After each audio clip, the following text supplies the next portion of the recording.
পৃথিবীতে দ্বিতীয় ইতিহাস আছে কিনা মান্না ভাই জানলে বলবেন, আমি ভাইয়ের কাছ থেকে শুনতে চাইবো। জিয়াউর রহমান তো একজন সামরিক শাসক ছিলেন। একজন সামরিক শাসক সামরিক ফরমান জারি করে দেশে গণতন্ত্র ফিরেছে, পৃথিবীতে এই নজির নাই যেটা জিয়াউর রহমান করছেন। আপনারা কি জানেন এই যে জিয়াউর রহমান গণতন্ত্র ফিরাইলেন, যার মাধ্যমে আওয়ামী লীগ রাজনীতি করার সুযোগ পাইল বাকশালের পর, সেটা কিসের মধ্য দিয়ে? তখন তো সংসদ নাই, সংবিধান তো সংশোধনও করা যাইতেছিল না। কিসের মধ্য দিয়ে? জিয়াউর রহমানের সামরিক ফরমানের মধ্য দিয়ে। পৃথিবীর একমাত্র একজন সামরিক শাসক যিনি ফিল করলেন না সামরিক পন্থা দিয়ে করা যাবে না, গণতন্ত্রে ফিরতে হবে। এবং দেখেন হাসিনারে এবং আওয়ামী লীগের চরিত্রটাই হইলো এইরকম, যে একটু ভালোবাসে তারই সে হত্যা করে। শহীদ প্রেসিডেন্ট জিয়াউর রহমান শেখ হাসিনাকে দেশে আসার অনুমতি দিছিলেন, সুযোগ দিছিলেন এবং বলছে থাক সবাই রাজনীতি করুক। আসার 1 মাসের মধ্যে জিয়াউর রহমান শহীদ হয়ে গেছে, 13 দিনের মধ্যে। এবার দেখেন এই যে আমরা এখন যারা সবাই করতেছি, সুতরাং এটা একটা বিষ। এই বিষের সাথে আমরা কিভাবে লড়াই করব? জাতীয় ঐক্যমত্য তৈরি করতে হবে। সুতরাং পলিটিক্যাল পার্টি এবং সবার প্রতি একটা কথা, প্লিজ আপনারা বিএনপিকে শতভাগ কর্নার করে দিন না। বিএনপি এই আধিপত্যবাদ বিরোধী লড়াইয়ের জন্য আমাদের একটা বড় শক্তি। এই শক্তিকে এত বেশি কর্নার করা যাবে না যাতে তারা গিয়ে আওয়ামী লীগের হাত ধরে ফেলে। তারা যদি আওয়ামী লীগের হাত ধরে ফেলে তাহলে লড়াইটা তো আমাদের জন্য আরো কঠিন হয়ে যাবে। বরং বিএনপির প্রতি আমাদের চ্যালেঞ্জ হলো, যেই বিএনপি বাকশালী সংবিধানের প্রতি প্রেম দেখাবে, তার শহীদ জিয়ার ছবিটা সামনে এনে বলতে হবে যে এই বাকশালী সংবিধান তো জিয়াউর রহমানই ছুঁড়ে মারছিল। বেগম জিয়া বলেছেন এই সংবিধানকে ছুঁড়ে ফেলা হবে। এখন বেগম জিয়ার চেয়েও নতুন বিএনপি আসছে, বেশি প্রেমের বিএনপি। যেই শহীদ প্রেসিডেন্ট জিয়াউর রহমান ইসলামোফোবিক জায়গা থেকে বাংলাদেশের মুসলমান, বাঙালি মুসলমান সব আইডিয়াকে ধারণ করে বাংলাদেশে জাতীয়তাবাদ তৈরি করলেন। এখন একটা নতুন বিএনপি গজাচ্ছে, কেউ চেষ্টা করতেছে পুরো বিএনপিটাকে একটা ইসলামোফোবিক বিএনপি করা। এ কি ভাই? ইসলামোফোবিক বিএনপি সে কোথায় যাবে? সে কি দিল্লি যাইতে চায়? আমাকে আমাদের বিএনপির এক আপা টকশোতে বলল, তিনি লজ্জায় মরে যান। একটা মেয়ে কিভাবে এরকম একজনের বাসার সামনে বকাঝকা করতে পারে? তার মেয়ের সামনে তিনি এখনো যদি ধমক দেন, মেয়ে কান্না করে ফেলবে। আর তার মেয়ের বয়সী মেয়েরা রাস্তায় এসে তারপর এরকম গালিগালাজ করতেছে একজন বয়োবৃদ্ধ মানুষকে। মানে মনে চায় কি, মাঝে মধ্যে মনে চায় আপনি কিছুই বলবেন না, চোখ বন্ধ করে থাকবেন। মানে আমি উঠে বলবো করে যে আপনার এই মেয়ে ঠিকই তো আছে, ও তো জুলাইতে রাস্তায় নামে নাই। যে মেয়ে গালিগালাজ করে ও তো জুলাইতে নামে ওর ঘর সংসার হারানোর পালা হয়েছে। একটা মেয়ের স্টেটমেন্ট দেখছেন, একটা মেয়ে বলতেছে যে আমি তো ইন্টার ফেল, টাইনে টুইনে পাস করছি, আমি কোটা মোটা দিয়ে কি করব? কি ভীষণ সত্য উচ্চারণ, বলতেছে এই কোটা দিয়ে আমি কি করব? আমি তো টাইনে টুইনে ইন্টার পাস করছি, আমি ফেল করছি, আমার কয়দিন পর বিয়ে হয়ে যাবে। কিন্তু আমার ভাইয়ের রক্ত দেখে আমি থামতে পারি না, আমি রাজপথে নামে আসছি।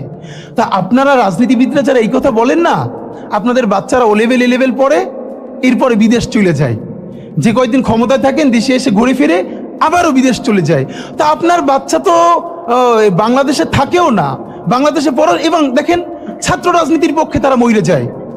একটা বাংলাদেশের পারলে আপনারা বলেন প্রধান সারির কোনো রাজনৈতিক দলের কোনো নেতার সন্তানেরা তার দলের ছাত্র রাজনীতি করে?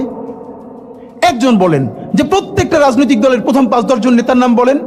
আমরা বলেছি ছাত্র রাজনীতি থাকতে হবে, লেজুরবাদী ছাত্র রাজনীতি না, ক্যাম্পাসে ছাত্র সংসদ হবে। কিন্তু খুব যুক্তি দেওয়ার চেষ্টা করেন। তখন যখন বললাম যে আপনার সন্তান কি ছাত্র রাজনীতি করে? যদি বিএনপি হন আপনার ছেলে কি ছাত্রদল করে? যদি জামাত হন আপনার ছেলে কি ছাত্র শিবির করে? কোনোভাবে ইন্টার পাস পর্যন্ত করে, তারপর তো বিদেশ পাঠাই দেন। আপনার নিজের ছেলেরে এত ভালোবাসেন, মেয়েরে ভালোবাসেন, বিদেশ পাঠাই নিরাপদ রাখেন, আর এইখানে অন্যের সন্তানরা এসে জীবন যুদ্ধ করাইতেছেন যে খুব দেশ উদ্ধার করতেছেন। এইসব ভণ্ডামির একটা পর্যায়ে থাকে, এগুলো বন্ধ করতে হবে। এখন যেটা ব্যাপার, আপনারা এই যে ইসের ব্যাপারে দেখেন, গত 1 বছরের ব্যাপারে আপনাদেরকে বিনীত আকারে বলি, মিডিয়ার ভাইরা যেটা করছেন না, গত 1 বছরে বাংলাদেশে তো গৃহযুদ্ধ হওয়ার কথা ছিল, 1000 বার বলেছি।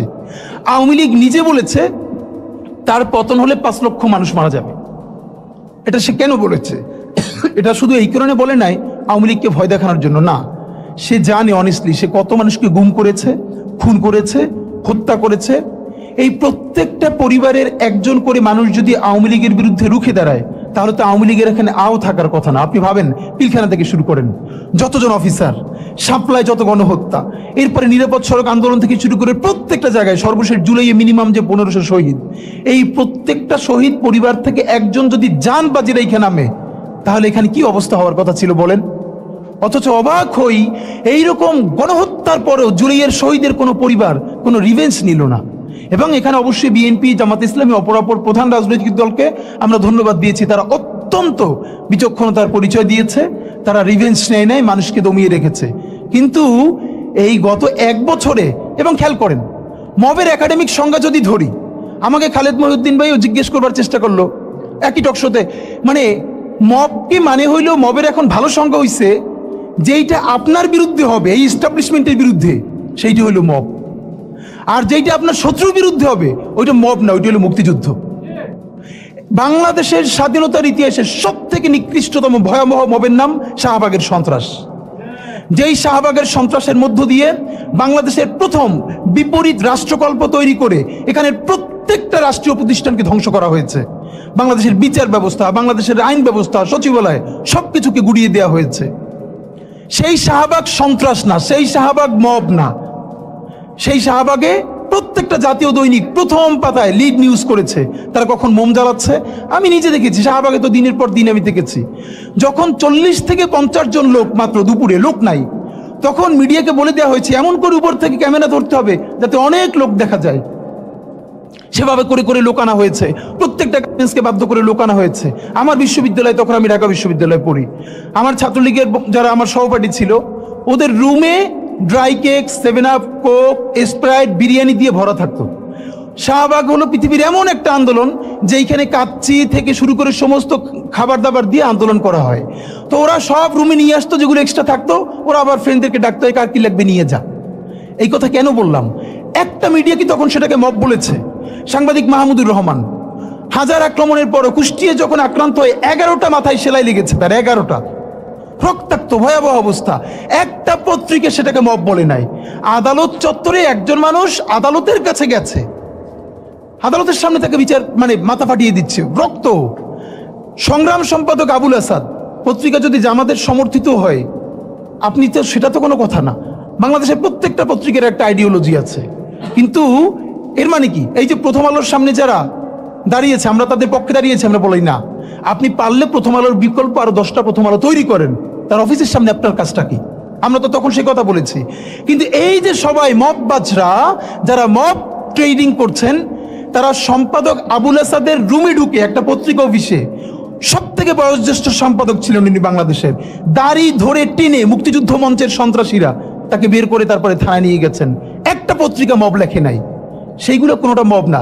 এরপর তো বলতে পারবো হাজার হাজার। কিন্তু এই যে কোন বাচ্চারা গালি দিচ্ছে, কাকে দিচ্ছে? যেই বাচ্চার একটা চোখ নাই, ইন্টারে পড়ে, এখন সে ভর্তি হবে ভার্সিটিতে, অন্য চক্ষু কাজ করছে না, হাত নাই, পা নাই, তার মধ্যে ভীষণ ট্রমা কাজ করে। এই রাষ্ট্রের প্রধান কাজ কি ছিল? রাজনৈতিক দলগুলোর রাষ্ট্রকে বাধ্য করা, আমাদের যেই সব ছেলেমেয়েরা চোখ হারাইছে, চিরতরে অন্ধ হইছে, পঙ্গু হইছে, রক্তের সাগরের মধ্য দিয়ে হইছে, ওদেরকে দিনের পরে দিন কাউন্সিলিং করা। ওরা এখনো ট্রমাটাইজড। ওদেরকে স্কুলে, কলেজে, ইউনিভার্সিটি দিনের পরে দিন কাউন্সিলিং করা উচিত ছিল।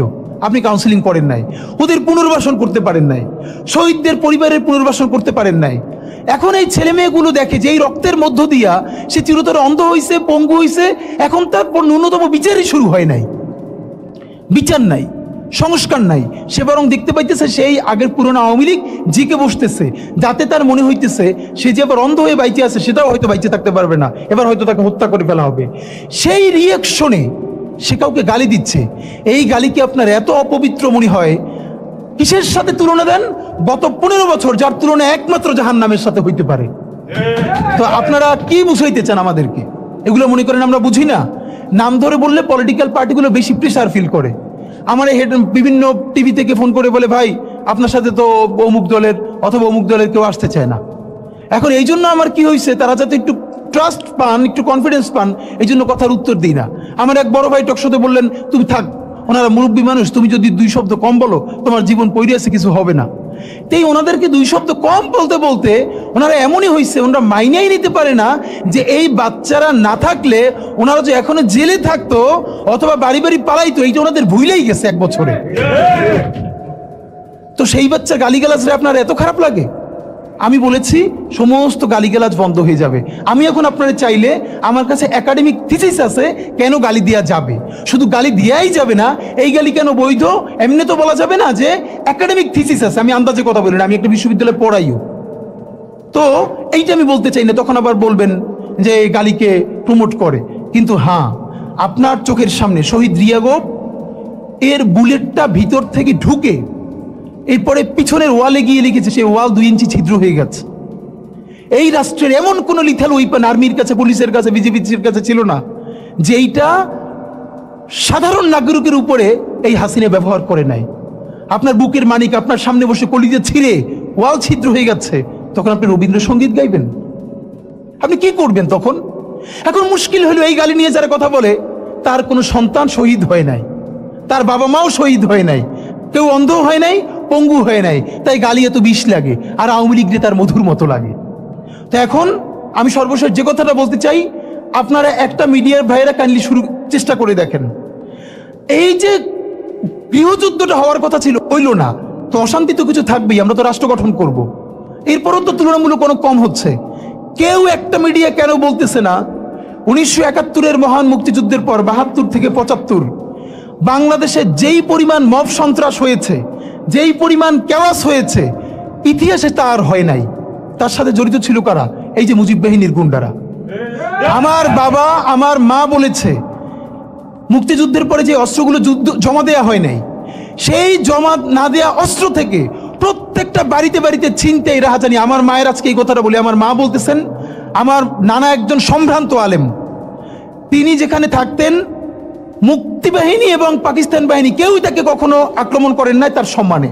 আমার মা খালার বাসায় ছিলেন, তাকে পুরো এলাকাবাসী দেখিয়ে রেখেছে।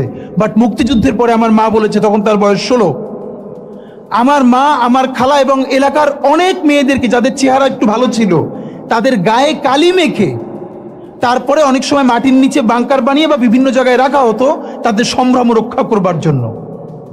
এই মুজিব বাহিনীর গুন্ডারা সেগুলো করেছে না? এমন কোনো চিন্তা নেই। ব্যারিস্টার ফুয়াদ ভাই সেদিনকে বলেছেন, তার বাবা সে অসংখ্য সালিশ করেছে তাদের এলাকায়, যে এই গুন্ডাগুলো মুক্তিযুদ্ধের পর বিভিন্ন জায়গায় ছিনতাই করতো, তারপরে এলাকাবাসী আইনে গাছের সাথে বাইধে রাখতো, এরপর এলাকার মুরব্বীরা আবার সব উদ্ধার কইরা মানুষের কাছে কাছে দিয়ে আসতো। হওয়ারই কথা ছিল একটা নতুন রাষ্ট্র, আইন শৃঙ্খলা বাহিনী প্রতিষ্ঠিত হয় নাই, প্রচন্ড কেওয়াজ হবে, তারপরে নতুন রাষ্ট্র গঠন করতে হবে, আইন শৃঙ্খলা বাহিনী ঠিক করতে হবে, স্বাভাবিক তো। তাহলে মুক্তিযুদ্ধের পরের কেওয়াজ যদি আপনার কাছে মব না হয়, তাহলে এরকম তুমুল গণহত্যার পরে যখন গৃহযুদ্ধ হয়ে যাওয়ার কথা সেইটা হয় নাই, বরং এখনো এখানে এস আলম হাজার হাজার কোটি টাকা নতুন করে হাসিনার সাথে মিটিং করেছে, ইলেকশনের আগে বড় বড় ফিগারকে এখানে অ্যাসাসিনেশন করা হবে, গুপ্ত হত্যা করা হবে। পুরো এখানে ভারতীয় আধিপত্যবাদ এখানে সব থেকে বেশি অ্যাক্টিভ আছে। এখানে আওয়ামী লীগের হাজার হাজার কোটি টাকা, তার সচিবরা, তার পুলিশরা, তার পান্ডারা সব রয়ে গেছে।